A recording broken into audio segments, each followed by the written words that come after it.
It's your girl Divine Earth with 1E and your boy 4804, show that. and Chippy back there chewing on what's left of his little itty bitty bone. Yeah, we just coming off a long night of driving and Mo hanging in there. That's what I do.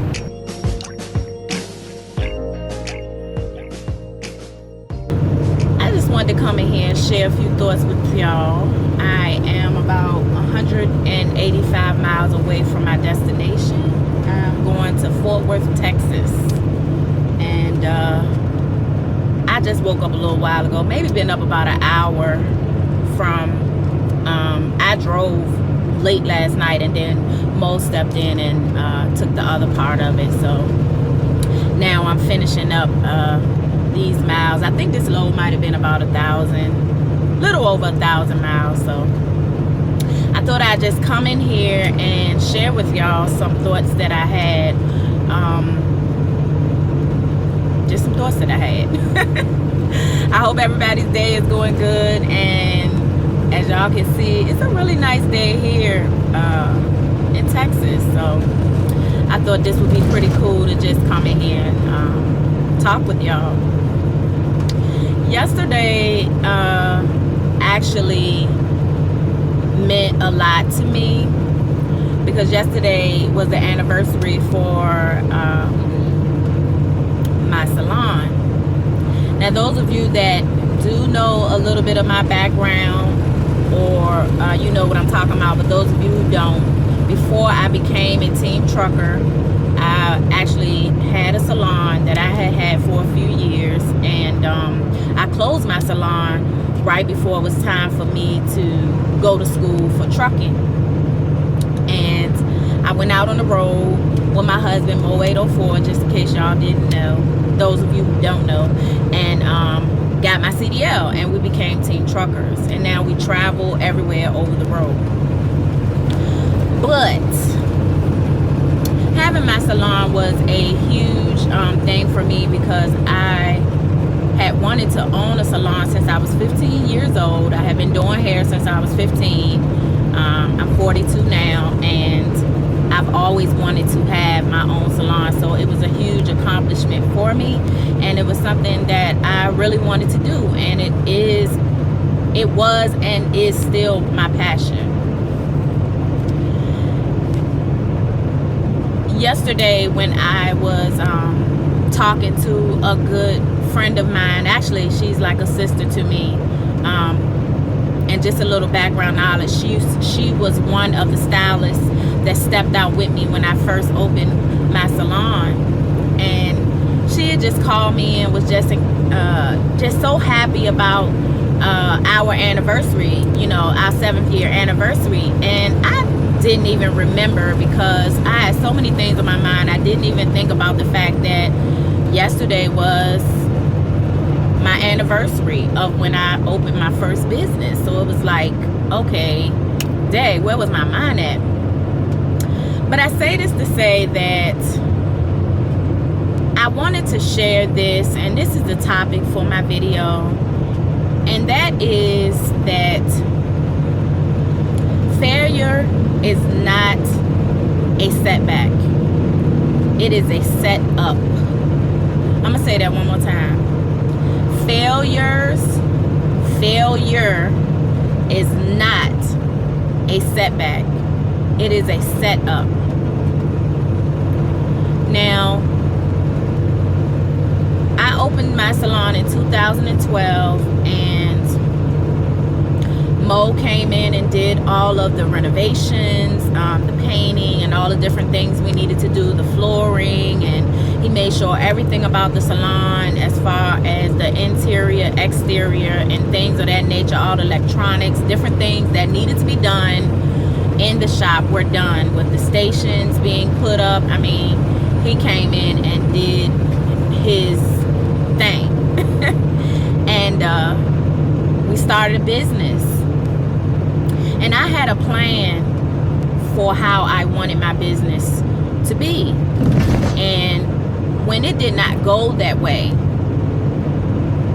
to me, I looked at it as a sense of a failure, because I wanted something. I saw a vision and it didn't exactly go the way my vision, it didn't exactly go the way I had envisioned it. Now, I'm sure plenty of you have experienced this, but I'm speaking for me. Have you had those times that you had a plan in your head of how you wanted something to go forth? You know, something, it could have been a business, it could have been a personal vision, something in your life that you had planned to do and you set out to do it and it just didn't go that way. Or have you been in a situation that you were attempting to do something, maybe not with necessarily a plan, but you attempted to do it and you weren't that great at it, and even in all of your attempts you still struggled, and then this can, or you still made mistakes. Now this can apply to something personal, this can apply to business, this can apply to so many different areas in our life, because you know, there are times when we set out to do things and it just does not go the way we want it to go. Well, I've come to the realization that when we are, first of all, keep this in mind and remember this always. Just because you have failed at something does not mean that you're a failure. Do not attach failure to anything that you do not do well, or something that doesn't turn out in the way that you think it should. Do not attach that to who you are, because it's not. You attempted to do something and it didn't turn out the way it was. That was an action, that was something that you did. It is not who you are. So just because you had a failure does not mean that you are a failure. That's the first thing that I want to put out here. The second thing that I want to put out is that sometimes, and in most times, our situations have a lot to do with our perspective and how we view it. You can be in a situation where you have, I'll just use me, since right now that's what I'm talking about. I'll just use me as an example. When I started my business, I had my plan. I set out to do it how I wanted to do it, and it was thriving and doing well, you know, and I wasn't having pretty much any problems. I was like, okay, this is going good. And then along the road, I found some bumps in some areas that I struggled with, whether some things was, you know, personality, the turnover rate, having to hire and get rid of a lot of different stylists and different things like that, and just keeping my retention down as far as having employees, you know, and stylists. So that was an area. And then I never really wanted to be confrontational. You know, I like to keep things easy and smooth. I like peace. You know, I don't want to have to constantly be coming to anybody and having to address you about, you know, your job or something like that. So I had my issues with management and certain areas about my business. And with that, I just had to learn that it's okay. It is okay. Because in the long run, what I had learned throughout all of that is, first of all, I learned how to be a better manager. I learned how to confront issues as they happen. And I learned that multiple businesses go through retention rates. They go through situations where they have a lot of people. I mean, that's retail. You know, you have people that may work for a day and quit, or you have people that'll be with you for a while and you feel they're loyal and then they're gone. You know, it is a part of business, and you have your peaks and your valleys. You know, you have different seasons in business, and these are things that I learned from all of that.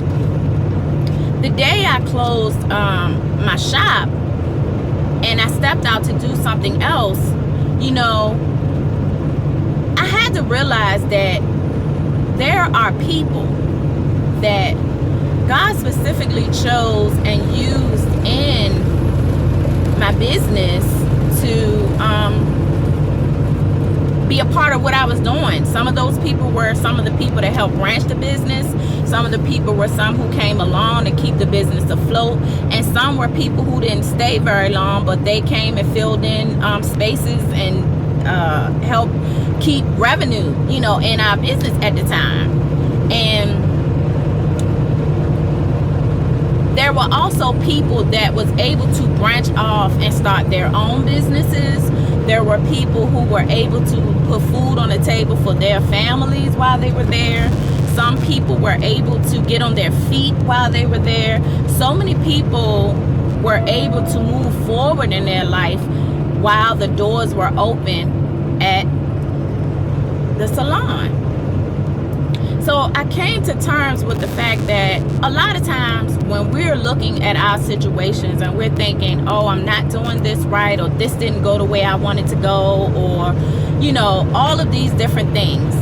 As entrepreneurs, as whatever you are in your life, entrepreneurs, whether you're a business manager, you have your own business, or you're just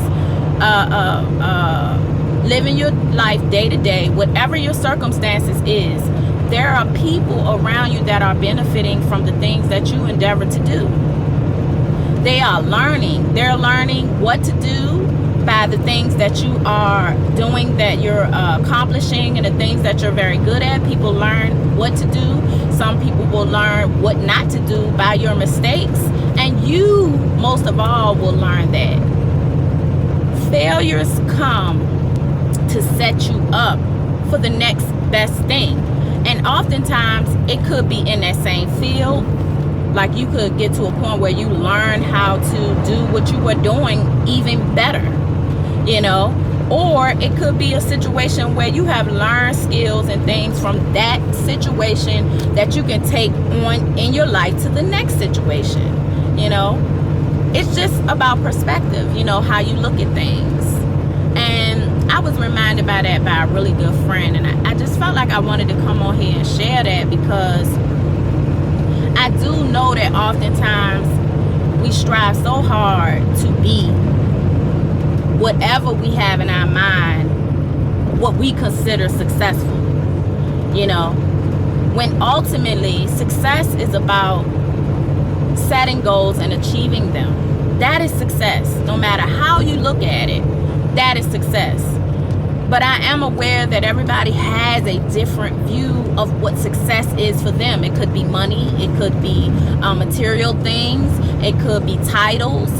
It could be ownership. There's different things in each one of us that we look at and say, okay, this is what success looks like. And I just want to encourage somebody, because I know that although I never really looked at my business closing as a failure, because first of all, our doors didn't get closed by anybody else. We closed our business. But I had a vision of having my salon for a really, really long time, and being in one location, and not having to move, and branching off and having that salon and having 3 and 4 more salons, and even getting into teaching. So I have a vision of what I wanted, and just because those particular doors closed does not mean that that vision is not still very much alive, and that it still doesn't exist, because it does exist. It exists in me. So back to what I was saying, and what I'm just trying to relay is, please, please, please do not attach your mistakes, your mishaps, your failures to who you are, because that is not what they're meant to do. Your failures come to grow you. They come to make you better. They come to teach you things about yourself that need to change, and they come to take you to the next level. Maybe you need more discipline. Maybe you need to go out and get more education in certain areas. Maybe you need to do more research. Maybe you need to study more. Maybe you need to learn how to deal with yourself. It could be so many different areas, but it's all a learning lesson. You know, we have to learn as we go what we're supposed to be doing in life, you know. And when you really think about some of the greats and the people that we have before us that have done great things, they've had numerous failures, and they were never ever really looked at for that as much as they were looked at for what they accomplished. And they never gave up. You know, they never gave up on themselves. They never gave up on their vision. They never gave up on their passions. They stuck to it, you know, and they keep pressing. You know, they keep pressing in, and they keep, what is it when people say, like, with themselves, they say, they keep reinventing themselves. There you go. Because trucking was not something that I was trying to do. It was something my husband wanted to do. But I knew at the time, and in the course of our life, as us being a team, husband and wife, we made a collective decision about our finances that involved me coming over here being a trucker as well. And I have gained so much from that decision, you know. And I've had my issues. Oh man, this trucking thing, I done had my issues with this as well, and I've struggled in this, you know. And I'm not great at everything when it comes to trucking, but I'm grateful that I have a teammate, because I don't have to be great at everything. You know, I can allow him to soar in the things that he's good at, and he can allow me to be great in the things that I'm good at, and we work together. That's what teaming is, you know, learning how to we complement each other. You know, he has his strengths, I have my strengths, and we have been able, while we're on here, be able to look back and say, okay, well, the things that maybe society and the world will look at as failures, we've been able to look at those things and really say now that these things were setups for us to be great, you know, for us to be successful. I've learned so much from being on the road about things from what I did and how I ran my shop, that I know the next time that I decide to branch out, because I still have my business, you know, I just don't have a location. But when I decide to branch out again, it'll be awesome, because I've learned so much. You know, I have disciplined myself in ways that have taught me. I was able to see things. You know, oftentimes when you are going through situations, you don't always get to see the big picture. And even when other people are around you trying to share their thoughts with you and talk with you, or even trying to just I'm sorry, you guys. I forgot to put my phone on airplane mode, and my daughter had called me, so won't do that again. But anywho, I think I was just saying how oftentimes people are trying to help us and telling us things, and because we're in the situations, we can't really see it, and oftentimes we're not in a place of receiving it. It's very touchy, you know, when someone's coming to talk to you about things that you create. You know, I oftentimes think about Erykah Badu in one of her songs where she says, I'm sensitive about my you know what, you know. I'm not a big on cussing, but y'all know what I'm talking about. So, you know, we can be real sensitive about things that are very dear to us, very close to us, because they're our babies, you know, and we don't always want to be critiqued. We don't always want someone to come and tell us things or show us things about something that we've created. But at the end of the day, maturity learns to embrace these things, learns to accept constructive criticism, and learns how to be open for other people to see things about you and give you correction so that you can be great, you know. So I thank y'all so much for coming in and listening to what I had to say. I said I wasn't gonna make this video long, and I'm not. I hope it wasn't too long. I so appreciate y'all. Keep this in mind. Failures are not a setback. They are a setup for you to be great. Y'all stay encouraged. If you're new to our channel, please hit the subscribe subscribe button and hit the bell so you can get all of the notifications, and like and share. And it's your girl Divine Earth with 1E, and I'm out. And even though he's back there asleep, it's Mo 804, and we appreciate you. Peace.